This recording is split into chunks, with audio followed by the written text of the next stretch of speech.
Here's what happened at round 9 of the FIM MX2 Motocross World Championship at Terdahsyat in Germany. Ken Roczen got off to the perfect start, much to the delight of the 40,000 plus spectators here that came to cheer him on. Mike Crass went down at the second corner and he would not rejoin the race. Christophe Charlier found himself in a battle for 8th position with Antonio Boutron. Eventually he found a way through and eventually finished in 9th position. Up front though is Ken Roczen, number 94, being followed by his teammate Jeffrey Hurlings, number 84. Tommy Searle was 3rd and stayed there every lap of the race. Arnold Toner started in 4th position, but then he had a problem with a loose clutch lever after going down in a corner and it wouldn't disengage properly.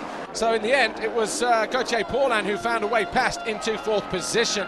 Zach Osborne, who's riding with Epstein-Barr virus, eventually finished in 5th. But it was a great win for Ken Roczen in Moto number 1 on home soil. In the MX1 first race, all eyes were on Tony Cairoli, but it was Evgeny Bobryshev on the Honda World Motocross Honda that stormed into the lead with Cairoli and Nagel just behind in 2nd and 3rd. Barragan and Steve Ramon got into each other, and that was for around about 9th position early on. And then Barragan moved up into past the number 24 of Sean Simpson, and that moved him into 9th place. Stephen Frossard, he battled from 4th position, but Christophe Pourcel, returning from the US, found himself with no points in the first moto. But Bobryshev was running away with it at the front of the field. Cairoli, having made a mistake from 2nd, eventually found his way back past Stephen Frossard to climb into 3rd position. He then went after his teammate Max Nagel, which he would eventually do and claim 2nd. David Philipparts had no back brake in the closing stages of the race. He would eventually drop down to 9th position as Cairoli moved into 2nd, but it was a win for Bobryshev, his first ever in MX1.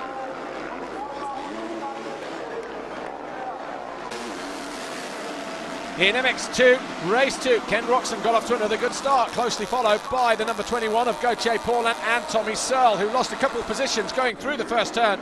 But then towards the halfway round the first lap, Ken Roczen went down and would remount in around about 12th or 13th position.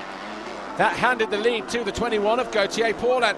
Arnold Tonus was 2nd, but was soon passed by his teammate, 338 Zach Osborne, who then came under pressure and was passed by the number 100 of Tommy Searle. A couple of laps later, Searle was then passed after a titanic battle with the number 84 of Jeffrey Hurlings. Searle fought back immediately though, and eventually found a way through and got back into 2nd. So it was Gauthier Paulin from Tommy Searle and Jeffrey Hurlings.